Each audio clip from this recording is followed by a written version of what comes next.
All right. Hello, everybody. I'm Vidya Sivaraman, Associate Professor of Pediatrics in the Rheumatology Division at Nationwide Children's Hospital in Columbus, Ohio. So hello, everyone, and thank you so much for the invitation to speak. So I will be talking about childhood vasculitis, and a lot of what I talk about will be related to some sort of pattern recognition, which can help us with early diagnosis.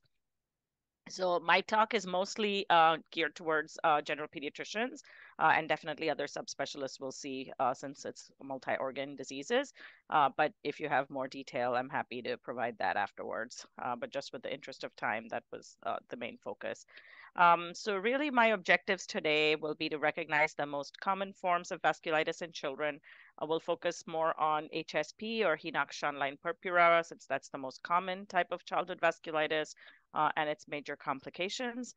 We'll recognize also how other types of vasculitis present and their major manifestations, and then talk just a little bit about how you might evaluate and start some initial treatment if you have a patient with suspected vasculitis. So Russ, just to kind of take a step back, the definition of vasculitis, as you can understand from the term, is inflammation in blood vessels. So it can involve any type of blood vessel, which could be arteries, veins, or capillaries. And so you'll see from the different manifestations that these could be any of these vessels, but also you have blood vessels everywhere in your body. So by definition, these are going to be multi-system diseases.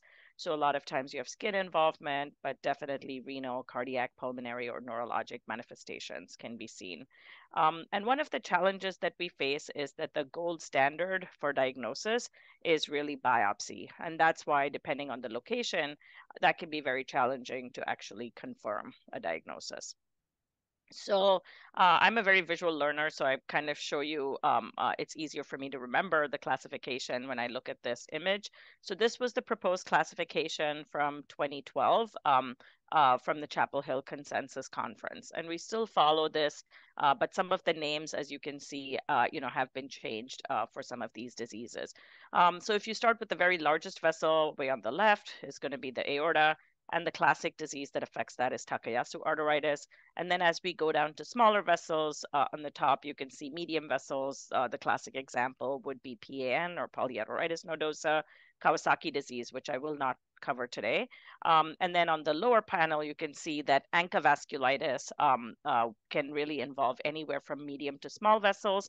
And then at the top, you can see some of the more immune complex diseases that can give you more of a small vessel vasculitis, which includes HSP, now called IgA vasculitis. And so another way that you can kind of think about this is from this graphic, and you can see really involvement of multi-organ, manifestations. So at the very bottom right, you can see very general symptoms. So, and with kids, this can be very, very hard to recognize early on because it can be very diffuse symptoms like fevers, headache, weight loss, myalgias. But definitely these kids sometimes come with very dramatic presentations, especially kidney failure, lung with alveolar hemorrhage, cardiac involvement, or even brain involvement with a stroke. So these are definitely very dramatic in the way they can present.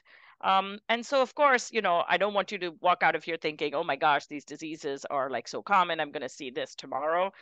They're not that common. But then on the other hand, if you look, they can actually cause irreversible morbidity or even mortality if it's missed. So you really kind of have to keep this in the back of your mind, no matter what presentation you have that kind of fits within those patterns. So we'll go through a few cases and just kind of work our way through these diseases. So our first patient that we'll talk about is a 9-year-old female who comes to the emergency room with rash, ankle swelling, and abdominal pain, and also reports some darker urine for 3 days. Notably, she was treated for strep about 2 weeks ago.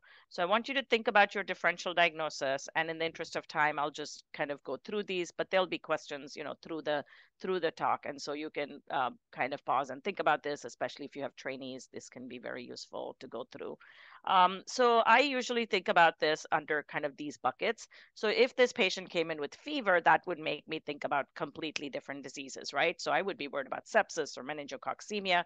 because that's a pretty dramatic looking rash that that child has. DIC may be on my consideration. And then she talked about belly pain. So I might even think about all of the causes of acute abdomen. On the other hand, if this child is not febrile, ITP might be a big one on our differential because of the appearance of that rash. And definitely any form of vasculitis, including HSP, and lupus also should be on our differential. Now, if the UA was abnormal, because she talked about abnormal dark urine, then having the history of strep recently might make me think about post-strep, glomerulonephritis, or even HUS. So definitely, the differential can be very broad.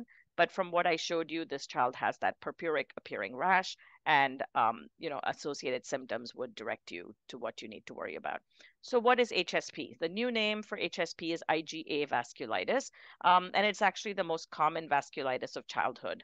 The mean age of presentation is about 7. It's pretty rare in younger babies or toddlers. There is a variant, which we can talk about later if there's time, but oftentimes there's an infectious trigger. So strep, which is so common in kids, can definitely be a trigger. So keep that in your mind. We have some diagnostic criteria, and just to give you the idea of what you need to think of as a combination. So that palpable purpura, and we say non-thrombocytopenic, so normal platelet count with palpable purpura, presence of any kind of joint pain, so arthritis or arthralgia, which is usually not a long-standing arthritis, and then abdominal pain, and then kidney involvement or glomerulonephritis. So these are the classic features. All right, so we'll go through some pictures of the rashes because definitely it's a visual diagnosis. So the rash typically on the buttocks and lower extremities, palpable purpura is the classic description. And then if you look at the child on the right, you can see that swelling in the knee, and the child is unable to straighten the knee. So definitely joint swelling would be a hallmark. So it tends to be in dependent areas, buttocks and lower extremities. And so thinking about some questions, and these are very, very popular in any test that you will ever take that includes anything with pediatrics, no matter what the specialty. So general pediatrics, these are HSP is a favorite. So what is the major complication in the acute setting? So this is a patient that came in acutely in the emergency room, had this rash, and now has abdominal pain. So our major complication here is intussusception. Okay, so intussusception is vasculitis occurring in the small bowel, and it results in an ilio-ileal intussusception. So it's basically part of the bowel, like a sock going into another part of the bowel. And this is the ultrasound showing that classic appearance. So the test you're going to order is an ultrasound, and that's going to be, that can be a medical emergency because it can lead to bowel ischemia. So more pictures of this GI vasculitis. They can have just kind of a milder form of vasculitis with abdominal pain that's colicky. They could have bloody stools, and then the complication you're worried about is necrosis, where they actually need to go in surgically and resect the necrotic bowel. On the other hand, what is the major delayed complication of HSP? So here we're going to kind of shift gears. So say the child did well initially, went home, but now, a few weeks later, what do you need to worry about, or what do you need to counsel the family?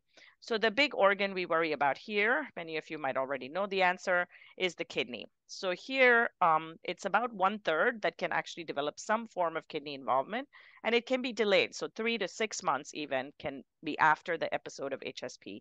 And the main signs that would make you worry about kidney involvement is going to be presence of hematuria or proteinuria, presence of hypertension. Fortunately, renal failure is less than 10%. And the big take home point is that BUN and creatinine can be normal. So if you're asked this in a test question, the answer is not BUN and creatinine, even though we're worried about the kidney.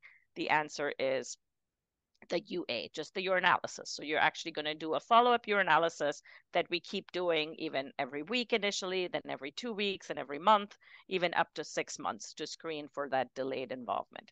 So coming back to our patient, so we made this diagnosis. We're considering a diagnosis of HSP. Now, what tests would we like to order? So here, we kind of think about all the different things we talked about in our differential. So there is no diagnostic lab test. So you will definitely want to get a CBC because you want to make sure their platelet count is normal, which will help rule out ITP. You would look for their white cell count. You might look for anemia because that might be a sign that there's some GI blood loss happening. You definitely want a urinalysis to look for that protein or blood in the urine. You may order an abdominal ultrasound if you're worried about intussusception, and you might also order a stool occult blood. Serum IgA may be elevated, and then our additional tests that we tend to do for some of our other diseases are usually negative or normal. So if you have a classic case of HSP, you do not really need to order an ANA, a rheumatoid factor, or an ANCA, or even complement studies, because these are usually going to be normal. And again, this is a clinical diagnosis, so in most cases, you do not need those additional tests. On the other hand, if you have a challenging patient, you may want to do a skin biopsy if for some reason the diagnosis is in question. It's definitely not required for diagnosis, but I just want to show this to highlight, again, if there's a test question on what the pathology is, this is going to answer that. So on the left, you see skin with relatively normal blood vessels. On the right, you see what is called leukocytoclastic vasculitis, and there's necrosis in the vessel wall, and you see a lot of neutrophils. So basically this is, and if you were to do immune complex staining, which I'm showing you here, if you do immunofluorescence, you're going to see that IgA deposition. So again, these can be testable on different tests, but again, at the practical level, it's not required for diagnosis. But again, given that this is skin involvement, it's fairly easy to get a biopsy if indicated, or if there's a question of diagnosis. So treatment for the most part is supportive. So really hydration, pain control. The majority of patients do not really need steroids. There's been a lot of debate and studies as to when steroids should be used.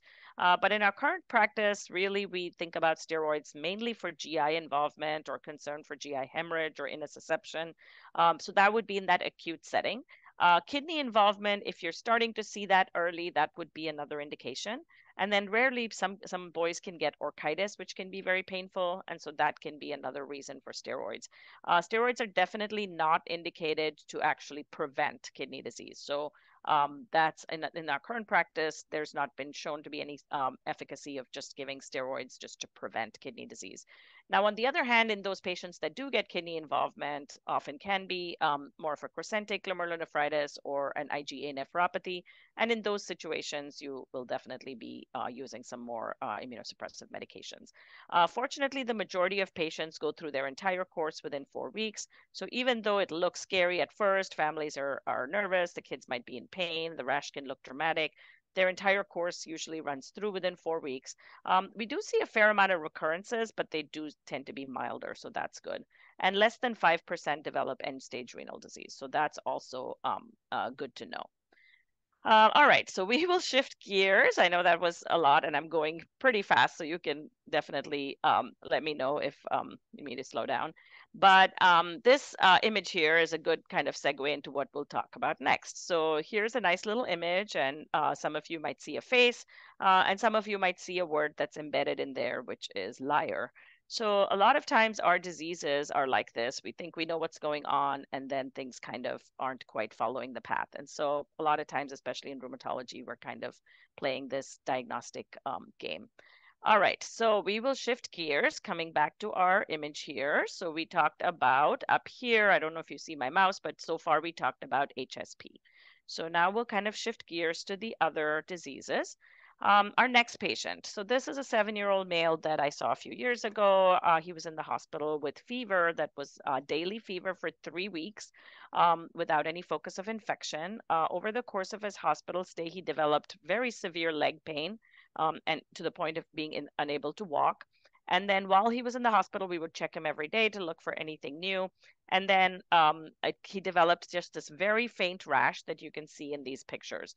So on the right foot, on the left foot, I'm sorry, you could see just a very faint purple, almost like a bruised discoloration on the ankle and the dorsum of the foot. And then on the left hand, again, a little hard to see, but right near his thumb and his wrist, he had this blotchy looking rash. So this rash will often be described as a livido type rash, just kind of purple, mottled appearing. So definitely not a well-defined rash. But that was the only other symptom that he developed. But he had this very severe leg pain and even pain in that right hand to the point where he was really, crying in pain and unable to use those extremities. So this child, as you can imagine, with 3 weeks of fever, went through a very extensive workup. His initial labs were notable for an elevated white blood cell count at 30,000. His ESR was markedly elevated, close to 120. His C-reactive protein was markedly elevated. And we went through a full workup with him for any type of lupus and even vasculitis initially. ANA, rheumatoid factor, and ANCA were all negative. He got a CT of his chest and abdomen that were completely normal. He also got MRI of his brain, cervical, thoracic, and lumbar spine, just as he started to develop some of that pain because it was almost like a neuropathic pain. He had an echo that was normal, and then he even had a bone marrow because of those cell counts being so high, and that was negative for malignancy. So really, you're kind of at your wit's end because you don't know what's going on. This child was in very, very severe pain and basically almost losing function like over days while he was in the hospital. So ultimately, when he got that rash, we were trying to figure out what else we could do. And so this was actually a situation where we did end up getting a skin biopsy. And the biopsy showed small vessel vasculitis with some C3 deposition, but without IgG, IgA, or IgM. And then because of that pain and the concern for like a neuropathy, we actually did a nerve conduction study, and it showed a pattern that's described as mononeuritis multiplex involving the right median, radial, peroneal, and tibial nerves. So really more of a neuropathy type presentation with a skin rash that was consistent with vasculitis. So our diagnosis here is polyarteritis nodosa. So this is a classic appearance that they teach in medical school about. This is the classic they like to ask, I know at least in the US for the medical school students, is the diagnostic test, and it's a sural nerve biopsy. And basically it's a nerve biopsy which shows, you can see on this image, just a blood vessel with a lot of lymphocytes and neutrophils, inflammatory infiltrate around that blood vessel. And so this highlights a vasculitis that's affecting the nerves. So really affecting peripheral nerves. And that can be a very dramatic presentation, as I described. Other manifestations might be other types of rashes. Sometimes subcutaneous nodules can be seen. And then sometimes you see some color changes, almost looking, could resemble a Raynaud's, but really just that redness, and it can even be reversible, that livido type appearance.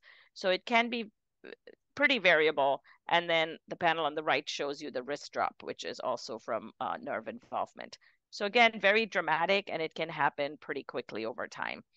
So the diagnosis here, polyarteritis nodosa. So this is the next most common childhood vasculitis after HSP and Kawasaki disease. So it's described as a necrotizing medium and small vessel vasculitis. You may all know that it's associated with hepatitis B in adults. Fortunately, we don't see that in children with vaccination, but in children, we can actually see it after other very common childhood infections. So strep, again, can be a trigger here, parvovirus B19, or even CMV infection. The main clinical features, like I showed you, the vasculitic rash, which can be pretty variable.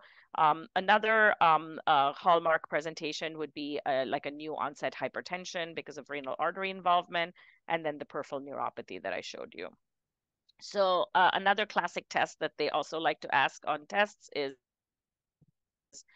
the type of vascular imaging. And often we go back and forth with our radiologists on this, but this is a classic kind of textbook appearance of a conventional angiogram where it shows you these dilatations and almost like beading along the blood vessel. So this is a classic example of something you might do to actually diagnose it. Now, again, a lot of times we're limited by what's available clinically and what is feasible. So like nerve conduction, for example, can be pretty painful. So if you have an angiogram, you might even make that diagnosis, saying this is what we think it is. So it can be, it has to be individualized by each patient. And we'll talk about treatment for some of these after the other vascular disease after these patients. All right, so our next case is a 14-year-old male who presents acutely with hemoptysis. Also on initial workup is noted to have an elevated creatinine, and then has the chest x-ray that's shown. So just kind of thinking about some of your differential diagnosis. So I'll point out here on this chest x-ray, you see these pretty large infiltrates bilaterally, so multifocal infiltrates that look pretty large, almost like big granulomas or masses. And so here, again, thinking about our differential, definitely infection is very high on the list. So depending on where in the world you're located, mycobacterial infection definitely has to be excluded. Fungal infection, which interestingly we actually see in Ohio, we have histoplasmosis is a big fungal infection that we actually see in our patients and we do screen for, and it's actually in the community. And then of course malignancy, depending on the age of the patient. So thinking about neoplasm, Sarcoidosis and CGD might be two less common causes. But the disease that we are talking about here is really ANCA vasculitis and that group of diseases. And so what I've pointed out here is we think of it in a bucket that we call pulmonary renal syndromes. So you'll recall I mentioned that this patient had an elevated creatinine. And again, these patients might come in with no renal symptoms whatsoever. So you really have to ask. So think about the lung and the kidney together for these patients. And so that bucket or that pattern of involvement. So the conditions we think of here, ANCA vasculitis is a big one. So granulomatosis with polyangiitis, which is a long name, but it's the new name for Wegener's, microscopic polyangiitis, and then EGPA, which is eosinophilic granulomatosis with polyangiitis. So again, long names, but it's within, if it's easier to say, ANCA vasculitis is the common bucket. And then we have lupus, always should be on our differential for this type of patient. This definitely can involve the lung and the kidney. And then we have mixed connective tissue disease. And then the other big one is Goodpasture syndrome from anti-GBM antibodies. So it's funny, but whenever I ask medical students about this, their first answer is always anti-GBM. And that's not the most common, but that's the one that is kind of often in their minds.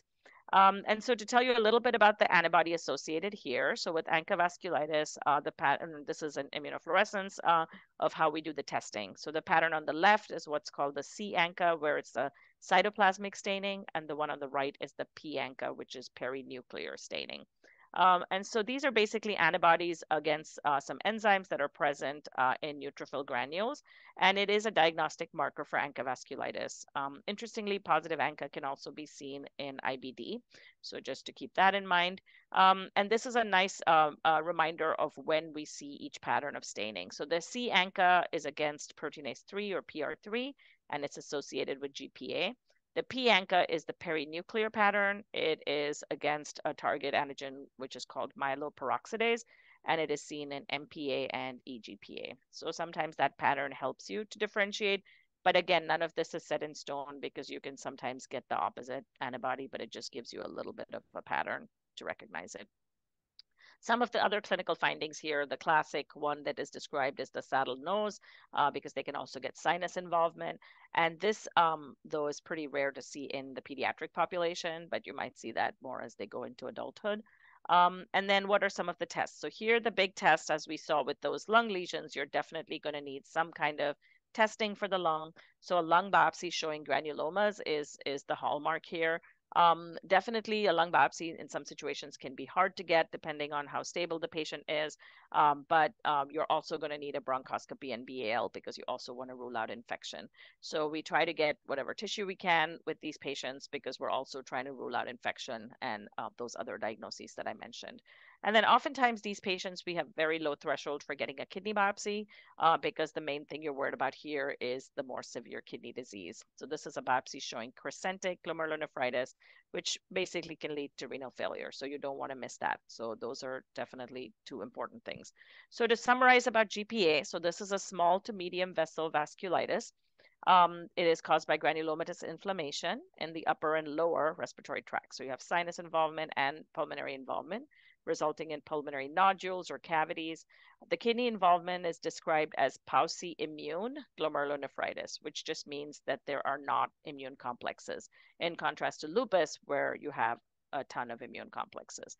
This might present with proteinuria or hematuria or red cell casts. And in contrast to HSP, here about up to 20% can actually develop end-stage renal disease, and sometimes that's the presenting sign.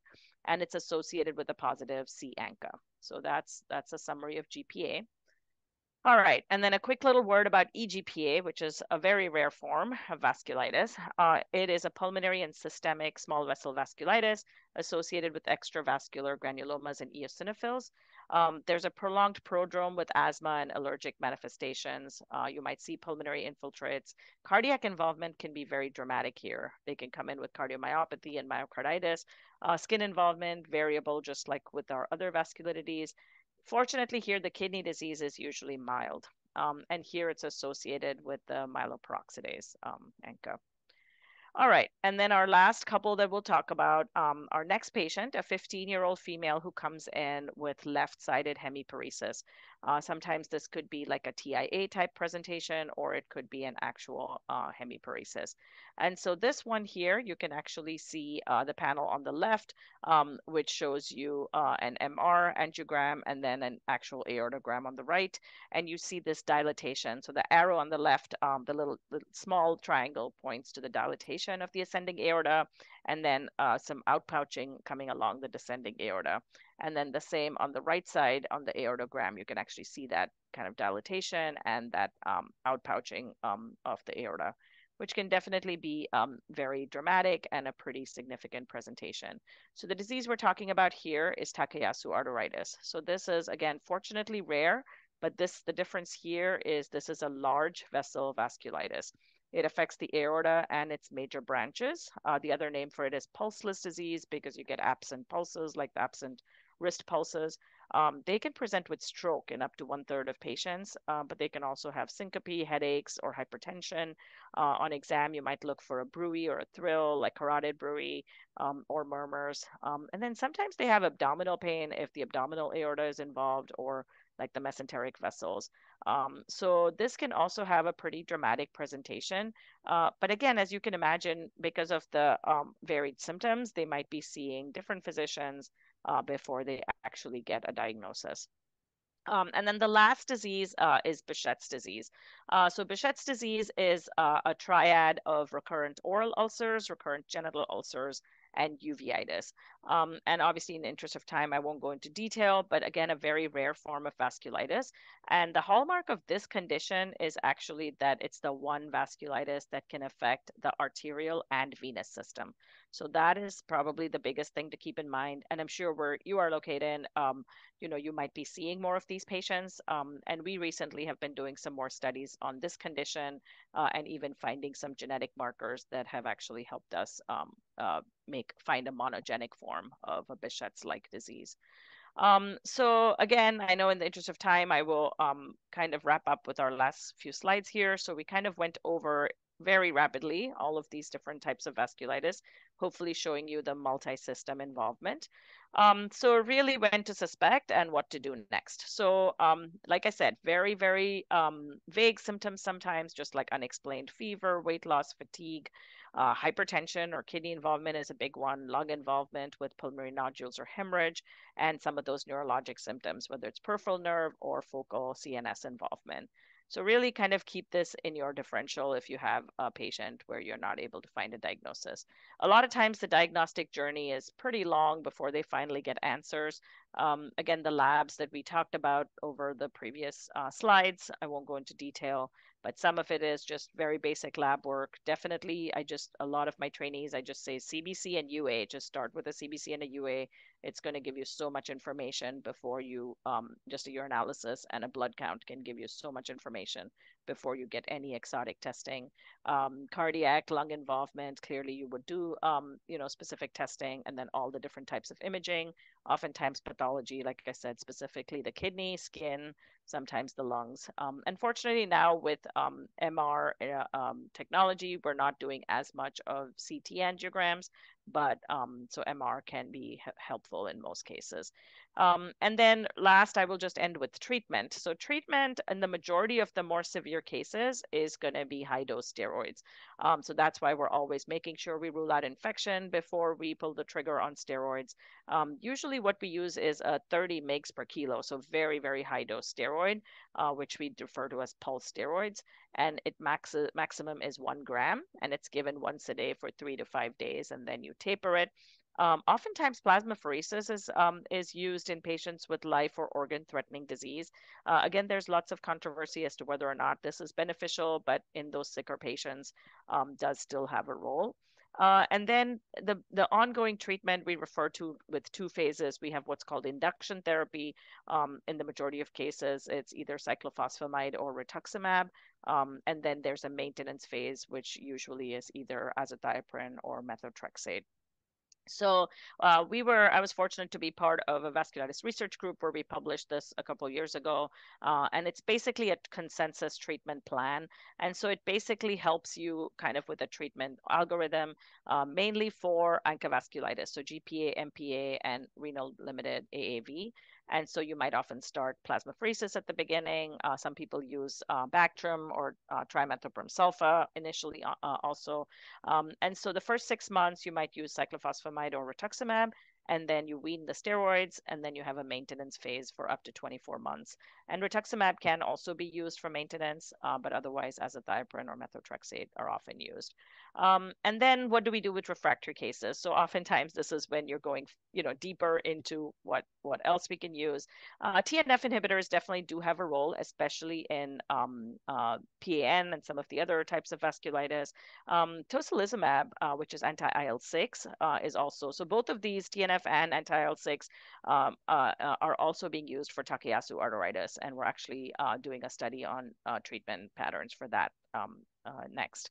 Avacopan is a new C5a receptor antagonist that's been approved in adults with ANCA vasculitis as an adjunct and steroid-sparing agent, but in kids, we're just starting the trials. So that's exciting that we have a new medication that may be safer and help patients get off steroids faster.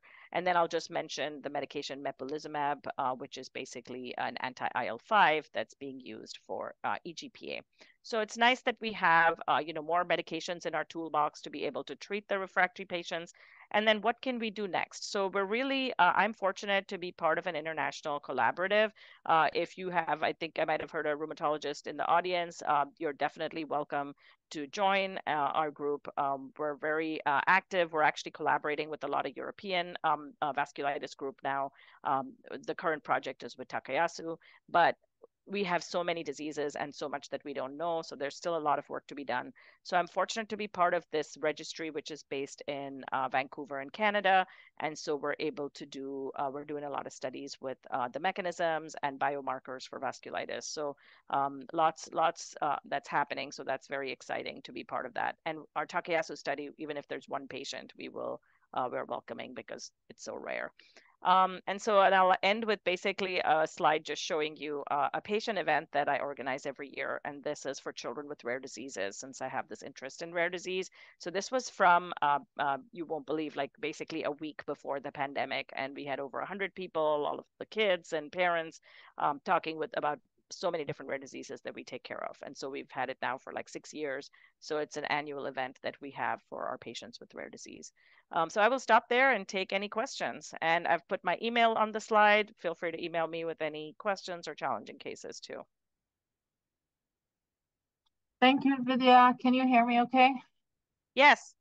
Okay, let me see if there's an audience question. I'll have them come here and ask the questions. That's fine. Yep.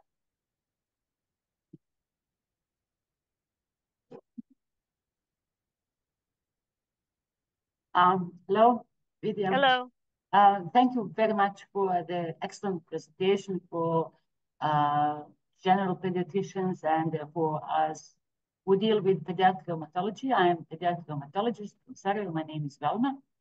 And my question, we see quite number of some strange patients as you every day.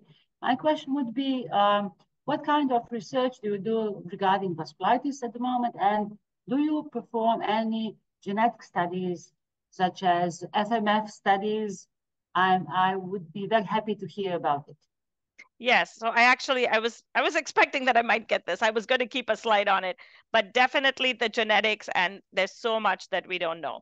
So we just published with one of my colleagues on monogenic forms of like interferonopathies and vasculitis. It's together in one paper, just like a review. But like you said, FMF for sure, DADA2, there's so many now monogenic SAVI, Candle, there's so many monogenic forms of vasculitis or vasculitis-like presentations. So we have very low threshold. So we're lucky because we have a big genomics institute. So we're able to do whole exome or whole genome on like research level. But often, like, I don't know if you have certain panels available. So we often everyone will start out with the clinical panel if it's available where you are, which includes a lot of the most common periodic autoinflammatory diseases and like monogenic immune dysregulation disorders. And then if that's negative, then we go to whole genome or whole exome. The other tool that we use is functional studies. So we're very lucky that we have an excellent immunology lab director. So, and I think, you know, I know some of those are definitely available in different parts of Europe, but it's basically just even cytokine panels can help you just to kind of see what you're seeing. Sorry? Perfect. You are lucky to work in such a big center with a lot of lab facilities. Yes, yes. So, and it's only recent. It's only recent. So we're very lucky because even for us, it was just built within the last 3 years.